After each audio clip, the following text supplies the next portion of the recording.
The title of this presentation is Disconnected and At-Risk Youth in America. My name is Caitlin Bolton. I chose this demographic because the amount of teenagers and young adults who are at risk for failing or dropping out of school and being unable to transition in adulthood is absolutely astounding to look at.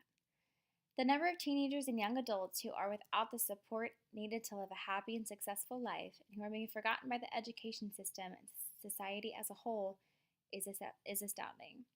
Disconnected youth are the number of young adults aged 16 to 24 who are neither in school nor working. These are young adults just like myself, I'm 21 years old right now, who are students full of potential, bright ideas, and bright futures, but who just need the extra support, time, dedication, and resources to provide for them and push them to stay in school and excel both in school and post-graduation. Personally, I don't know where I would be right now if I had never had access to the support and resources that I've had growing up. It's hard enough to be a kid in this day and age. It's hard enough to even get good grades in school and then to even transition into college. And so I did that with a full support system, so I can't imagine living without that. And that's why this demographic and group of individuals really interested me. Here are some statistics showing the transition of number of youth disconnected since 2006 and then in 2008 for the map of America.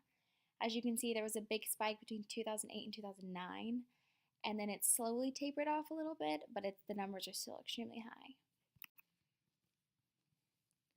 At-risk youth are often identified as young individuals who are homeless or transient, involved in drugs or alcohol, abused sexually, physically, or emotionally, mentally ill, neglected at home, or live in stressful family environments, lacking social or emotional supports, and involved with delinquent peers. These individuals are being deprived of the ability to develop the knowledge, skills, maturity, and sense of purpose required to live rewarding lives as adults. It has been reported that to be successful both in school and outside of school, young individuals need to gain a sense of self-determination, ability to cope with life stressors, maturity, and sense of purpose, all of which are learned behaviors that are supported by having a strong support system, being engaged in learning and supported in doing so, being challenged, and having adequate access to resources that foster learning, growth, and a sense of self. Following graduation, adolescents are often expected to move from a position of dependency on others to taking responsibility for themselves. This involves obtaining skills such as self-determination and the ability to cope with the stressors of life, and all requires having a support system, resources, and a kind of upbringing that teaches these skills throughout life. In a report on self-determination and struggle in lives of adolescents, which conducted research on 11 students of varying demographics, they found that in order to gain an adult sense of self-definition, adolescents need opportunities to make decisions and explore their interests independently. But they also need continued, reliable support from adults and peers. This support enables them to make sense of their experiences, gives them a sense of security, and reduces the severity of stressful situations. This support system and access to resources allows individuals to overcome their circumstances and thrive despite their upbringings. Since it has been proven that students' perceived risk status is rarely related to his or her ability to learn or succeed academically, but is actually largely or entirely related to a student's life circumstances, the education system and social programs need to provide the resources, support, and inclusive education opportunities that these individuals would not get inside their homes and in their daily lives. In a study done by Measure of America, it showed that the states with the most at-risk students are Washington, D.C., Louisiana, Mississippi, Nevada, and West Virginia. Surprisingly, individuals living in rural areas have a higher percentage of youth disconnection as opposed to youth living in suburban areas. Where an individual lives actually has a major effect on the individual's ability to succeed. It was found that disconnected young people are 2.5 times as likely to be living with family other than their parents, about twice as likely to be living with a roommate, and 8 times as likely to be living alone than their connected peers. This contributes to an individual's ability to stay in school and to successfully transition in adulthood because young people who do not have a stable living situation often lack the emotional and financial support of parents or other consistent, caring adults. Not having a support system, both emotionally and financially, leads to a number of factors that connect to an individual's inability to stay in school and their transition into adulthood. At-risk youth operate like a chain of events that not only got them where they are, being at risk, but have a rippling effect that reach the economy and our society as a whole. These individuals are a product of negative circumstances and upbringings that lead to educational difficulties, behavioral problems, and mental health issues. That then lead to their inability to excel in school or to be connected with their community, environment, peers, and lead to them failing out of school or dropping out. And then to a laundry list of other harmful negative outcomes associated with becoming a disconnected youth. Disconnected youth turn into disconnected adults, which have a domino effect on our society as a whole. It was shown that lack of attachment to the anchor institutions of school or work at this stage of life can affect everything from earnings and financial independence to physical and mental health and even marital prospects. Last year alone, it was found that youth disconnection cost taxpayers $93.7 billion in government support and lost tax revenue. As you can see, at-risk youth quickly turn into disconnected youth without proper positive intervention, education, and support, which have detrimental effects not only on their health, education, well-being, and futures, but on society as a whole. In terms of social mobility and economic diversity, young adults need to have the access to resources to be able to blossom into functioning, active citizens of society. And to do so means to have the resources and opportunities available to move up in society and in classes, which cannot happen when living in poverty. I say this because poverty is synonymous with a lack of resources. There is a reason why it is so hard for individuals who've been born into poverty to break that cycle and move up in classes, and that is because they are not being afforded the resources and opportunities to do so. Studies have shown that social mobility is not nearly as simple as most individuals think. It has more to do with the class you are born into, your poverty level, and where you live. According to a recent research done, poverty in the United States has become increasingly concentrated in urban, often segregated neighborhoods. And these neighborhoods are widely thought to deny their residents opportunities by denying them access to good schools, safe streets, successful role models, and good places to work. These resources, such as quality education, good paying jobs, mentors, safe neighborhoods, connections and networking, and community activities, are what allow young individuals to grow and learn the necessary skills and education needed to go far in life. Young adulthood is when people develop many of the capabilities required to live a good life: knowledge and credentials, social skills and networks, a sense of mastery and agency, an understanding of one's strengths and preferences, and the ability to handle stressful events and regulate one's emotions. Youth disconnection impedes human development, closing off some of life's most rewarding and joyful paths and leading to a future of limited horizons. And this is most often a product of where and what type of socioeconomic background the individual was born into. Where one lives and the socioeconomic background youth are born into affects their access to resources. And when youth grow up in environments with economic problems and a lack of role models, they're more at risk for poverty, early pregnancy, and violence, especially in adulthood. It's clear to see that the area in which you are born into and your socioeconomic status of the family or guardian surrounding at-risk youth affect their access to resources and proper necessary support, which impedes their behavior, success in school, their social lives, and their ability to make attachments and connections that propel them forward in life. Lack of attachment to the anchor institutions of school or work at this stage of life can leave scars that last a lifetime, affecting everything from earnings and financial independence to physical and mental health. Without the access to adequate resources for youth in America, this leads to the inability to move in between classes, known as social mobility, and and results in a lack of economic diversity, wherein youth in America are becoming disconnected from society, leading to lifelong negative effects in their own lives and society as a whole. It's no surprise that ethnicity and race play a part in the gaps between youth disconnection in America. From the beginning of this nation, America has allowed segregation, separation, racism, privilege, and ignorance to affect society's structure and the way it treats/affects minority races in America. This is reflected in the results of disconnected youth in America.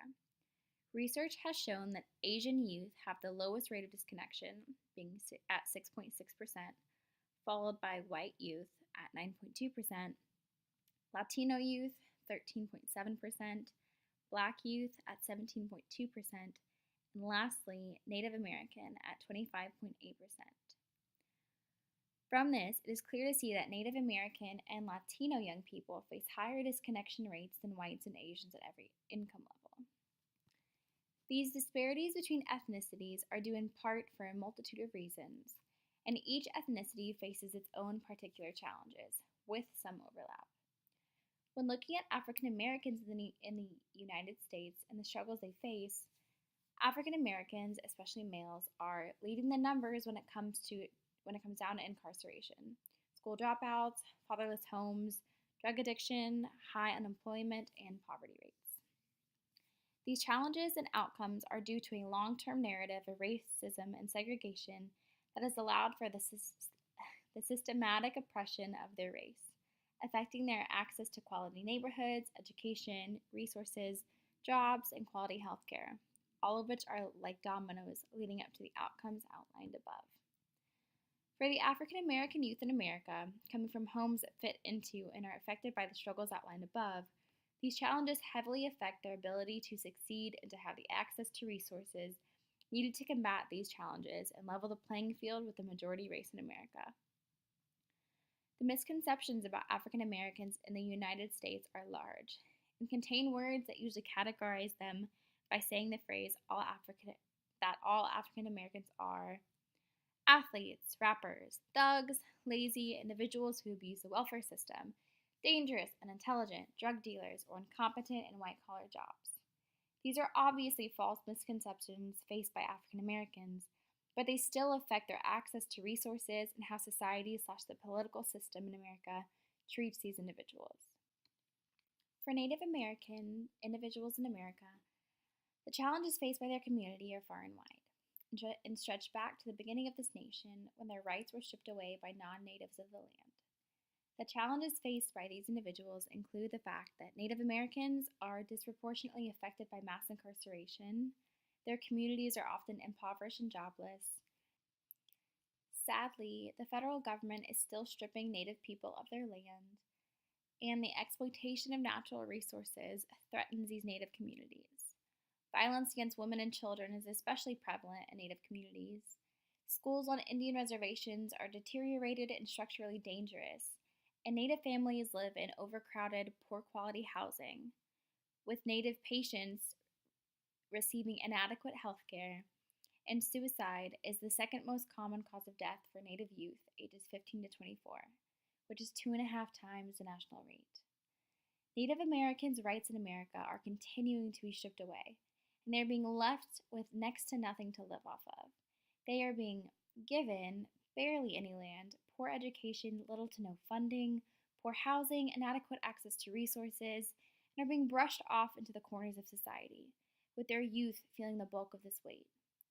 These Native American youth are being given next to nothing to build a future on or even live off of, which is attributing to their extremely high disconnection and suicide rate. Native Americans are given things like grants, where they'll get money from the U.S. government for a certain period of time, and that period of time is like 10 years. And when that money runs out, they're left with nothing, and that's what most of these communities are facing to this day. They have no money in these communities, no money to build houses, no money to support and afford health care, no money to fund schooling efforts, leaving the resources and access to opportunities little to none for these Native American individuals. For my own city of San Antonio, Texas, The number of Latinos in the city is far greater than most cities or states in the United States due to our close proximity to Mexico. For the city of San Antonio, 62.7% of the population is Hispanic and 26.6% is white, which is why the number of disconnected youth in San Antonio is much higher for Hispanic youth. Hispanic individuals in America, or Latinos, face a wide range of challenges mainly involving immigration/deportation, access to equal pay and access to a better quality of living. Latinos in the U.S. are paid, on average, just 55 cents for every dollar paid to white, non-Hispanic men. These individuals lack access to better education and access to affordable health care. And the misconceptions toward Hispanic individuals include the idea that they are all dangerous, illegal, unintelligent, lazy, drug dealers, trying to steal from American taxpayers and American jobs. Of course, these assumptions are false misconceptions, just like the other ones I pointed out for African Americans and Native Americans, but they still negatively affect these populations vastly. Obviously, nowadays, this topic is pretty huge with our current president and just the way politics are going right now.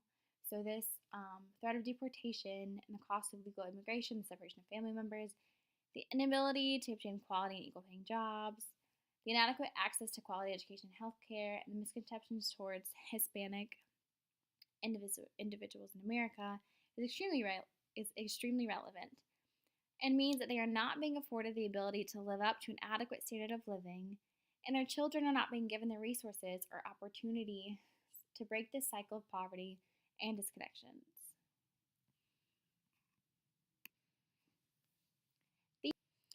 These misconceptions towards these minority races and the systematic policies that reflect negative, racist ideals towards these individuals harm them greatly.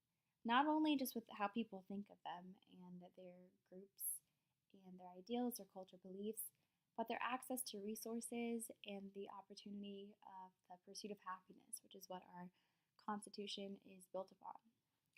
And therefore, there needs to be the education in place to combat ignorance in America, the strengthening of social programs, revitalization of low-income and dangerous neighborhoods, desegregation of schools and neighborhoods across the United States.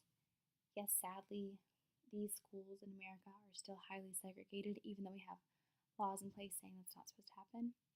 But also, there needs to be adequate and affordable access to health care for all individuals in America. Because if we are going to even the playing field for the minority races in America and to claim that we are an equal opportunity country, we need to start putting in place the policies and acting like this is actually how we want to view America and treat the people that live inside of this land.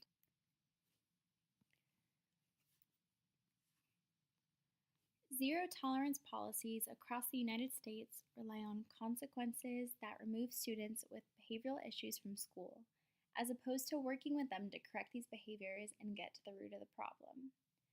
The positive practice approaches are limited. There's a lack of conflict mediation and resolution in schools and other alternatives to suspension or expulsion. When these young individuals are removed from school after an issue occurs, they are being taught the idea that their absence from school is far more beneficial and easier to everyone than to have them in school and working on the issue. This reiterates any and all negative feelings towards school and adults within their lives and only works to push students farther away from learning and succeeding in life. Many school policies on addressing behavior and academic issues focus on punishments as opposed to working through or solving the problem, and refuse to address the challenges affecting academic and behavior performance outside the classroom, including health issues, childcare, housing, and food security, to name a few. These students are being shown that their well-being and success in life is not important to educational institutions if they do not fit into the status quo or if they need/require extra assistance.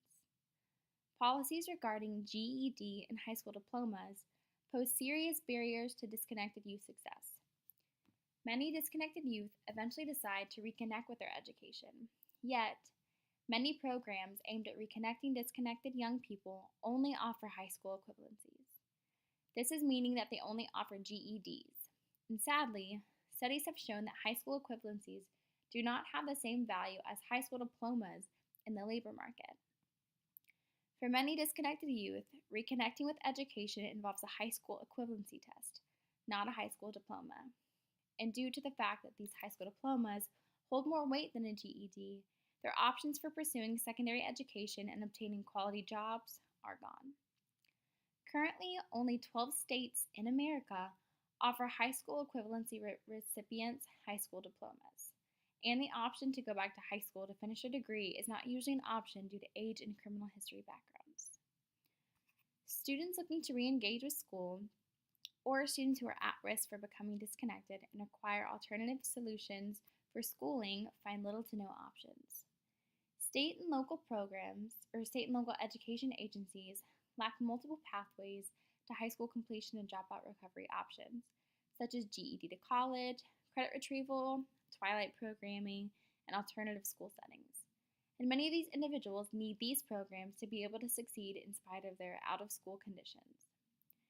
The lack of alternative schools and alternative options for students with special needs that could offer programs that may be competency-based rather than focus on keeping them in the classroom for a certain amount of time as a way to help them finish their degrees faster, are keeping students from obtaining the flexibility needed to finish their degree and move on to post-secondary education or to find a quality job.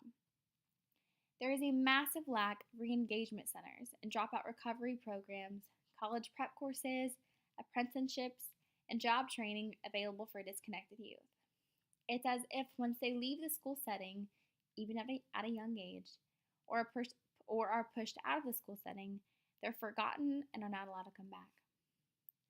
There are a lack of transitional programs in place to help disconnected youth transition from high school to the workforce.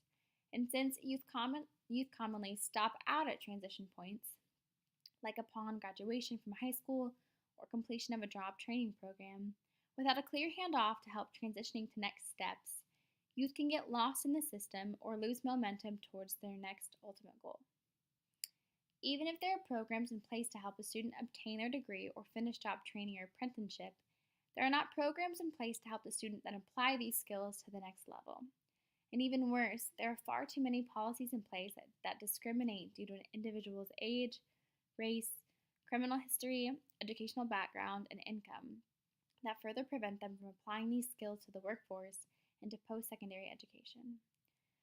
The school system is often the last point of connection for many disconnected young people, and if we continue to fail them by not providing correct behavioral techniques and resources to push them to the next level of success, this population of disconnected youth will only continue to grow.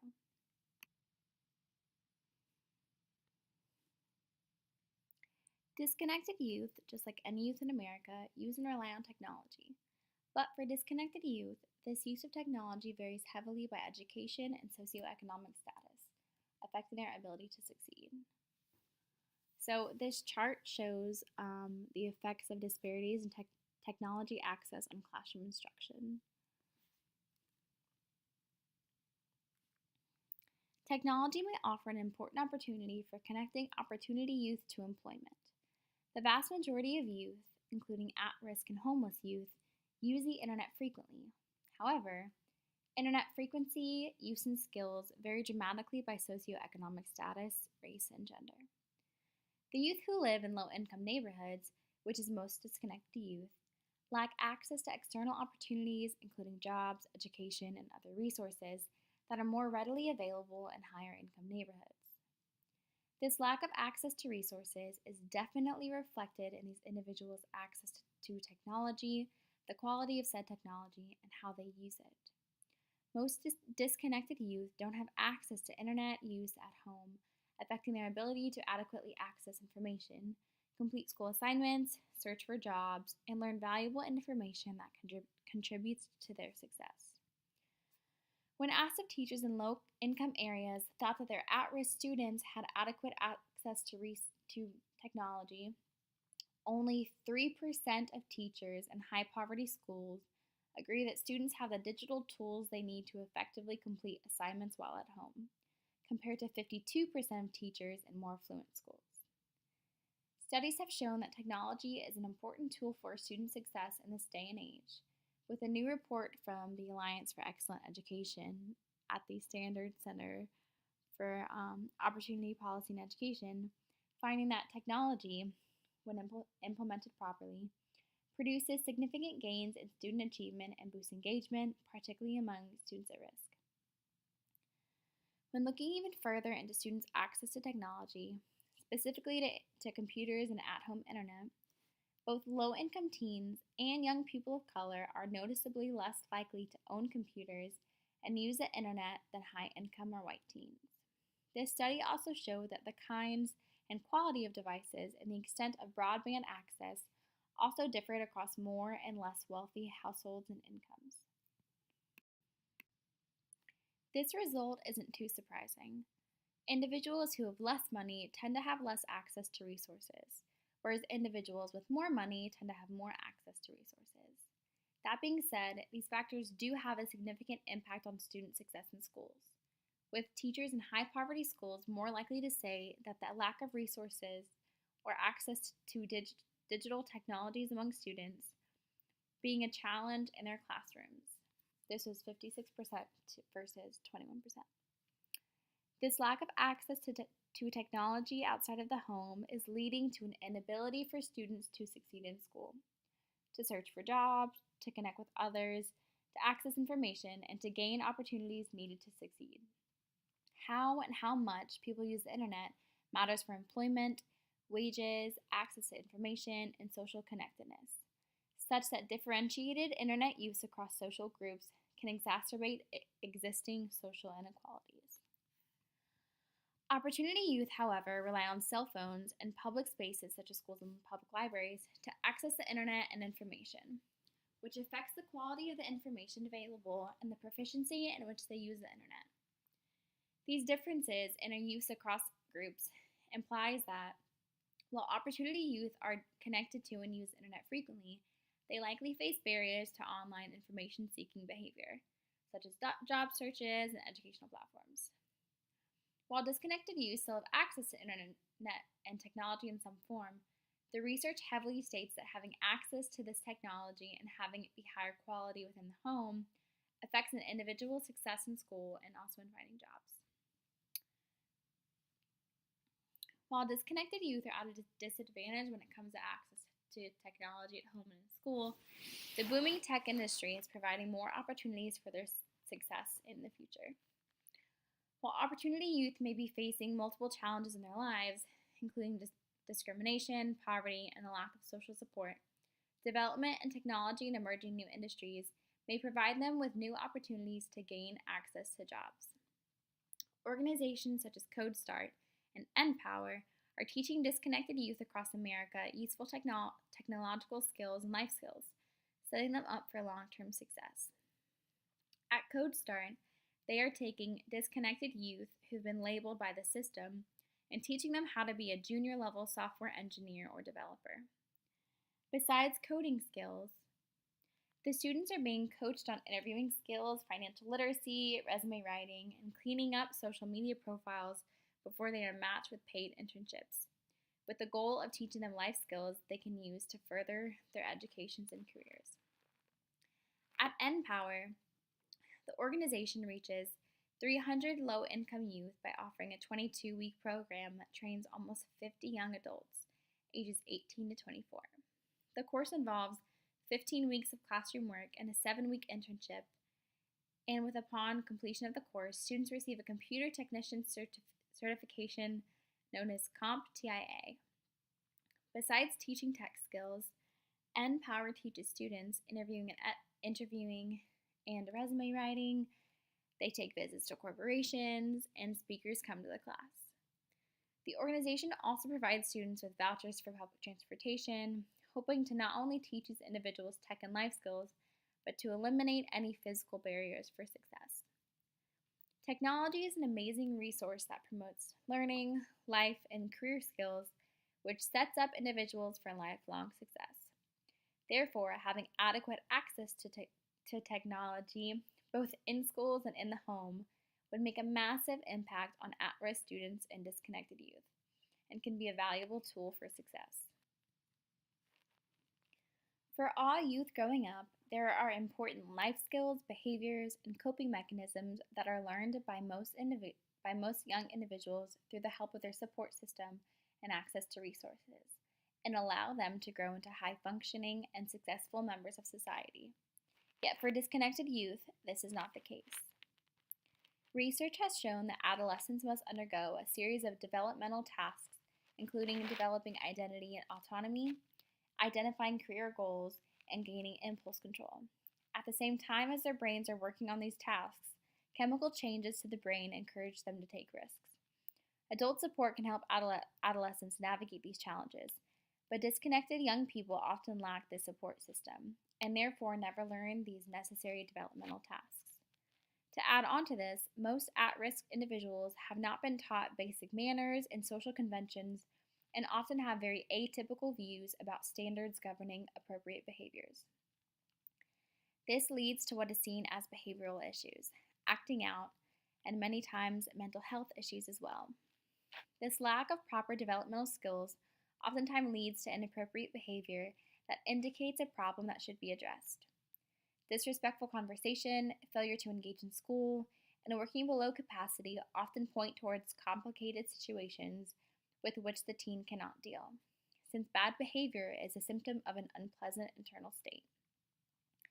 These behavioral issues can also take place in the form of disengagement, where at-risk/disconnected students come across as underachievers, unmotivated, and or socially isolated, disengaged, unmotivated, and otherwise unhappy, which can be a result of low self-esteem, limited language proficiency, and a lack of positive adult role models. Deviance is another form in which lacking developmental skills manifests itself in poor behavior in disconnected youth. Deviance can be seen as coming from behavioral problems, emotional problems, and low self-esteem, antisocial peer groups, criminal activity, and low socioeconomic status. For disconnected youth, these poor behaviors and actions all stem from lacking in developmental skills, which is a direct product of how they were raised and their access to resources, which has affected their ability to cope with life and succeed.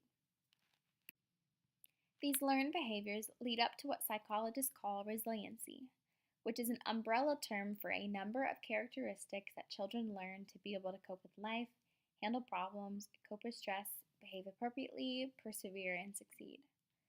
Resilient children take an active approach to solving problems, perceive even negative experiences constructively, have an ability to gain positive attention from others, and tend to draw on their faith to maintain a positive outlook on life. Resilience may also be linked to cognitive abilities and scholastic competence, an internal locus of control, and a positive self-concept. Resiliency covers the broad life skills needed to succeed in the transition to adulthood. To succeed in this transition, adolescents and emerging adults must advance in several areas of development, such as education, work, financial autonomy, romantic relationships, peer involvement, citizenship, and avoidance of destructive health behaviors. Disconnected youth suffer from not being taught the skills or given the resources to succeed and grow in these areas of development, and therefore youth development and behavior programs are needed to address these inefficiencies. This is where alternative programs play a major role in helping disconnected youth. These alternative programs include a variety of alternative schooling options, youth development programs, education career development programs, and also mentoring programs, all of which are highly structured, which has proven to be a major need for disconnected youth. These alternative programs feature strict discipline, activities that build self-esteem and social skills, and a positive peer culture or a caring, disciplined community that honors civility, service, and diversity, and that fosters moral and ethical attitudes and behavior. If part of the at-risk students' problems stem from an inability to maintain appropriate social connections, then programs which improve social skills, such as service learning and maintaining high behavioral expectations, should prove effective. There are many strategies these programs take to effectively change disconnected youth's lives, and research has shown that a variety of constructivist strategies are effective, such as peer tutoring, cooperative grouping, service learning, answering questions with questions, and a strong focus on students' interest are seen among the hallmarks of successful youth programs. Examples of these programs include educational and career-focused programs like Challenge, where participants engage in a 5-month intensive residential program that includes 8 core components: education, life skills training, leadership skills development, community service, citizenship building, physical fitness, health and hygiene, and job skills training and career exploration, all of which help to not only tackle the developmental ineptitudes, but to help youth with the transition into adulthood and into the workforce. Another organization, such as Youth Build, is a privately and federally funded program that combines construction and vocational training with academic services, counseling and supportive services, youth development activities, that is, activities that foster leadership or that give young people the chance to form strong relationships with adults, stipends, and support during transition into adulthood. There are also street outreach programs that find the targeted young people and connect them with a host of support services, including trauma counseling, intensive supervision, employment and education services, and support for their families, like youth villages, which provide a number of programs for emotionally and behaviorally troubled children in 13 states. These programs rely on a number of therapy approaches to help address developmental and behavioral ineptitudes in disconnected youth. Cognitive behavioral therapy is the strategy most commonly used and is an umbrella term for a therapeutic approach that targets the client's thinking approach and behavior. Cognitive behavioral therapy can include trauma-focused cognitive behavioral therapy, which has been shown to be effective in reducing the mental health effects of exposure to trauma, something many disconnected young people suffer from. Motivational interviewing, which aims to help clients identify and change behaviors that make it harder for them to achieve their personal goals. And also multi-systemic therapy, which is an intervention for teens involved in the juvenile justice system, which combines cognitive behavioral therapy, behavior management training, and family therapy to address the many issues in a young person's life that may have an impact on his or her behavior. These youth development approaches address the developmental needs of young people, many of whom are facing difficult family and life circumstances, through programs that combine mentoring with education and career skills to help these individuals transition into adulthood. These programs are in place to bridge the gap between disconnected youth's life circumstances and their chance at success in transitioning into adulthood, thriving in school, and being effective, active, and successful adults.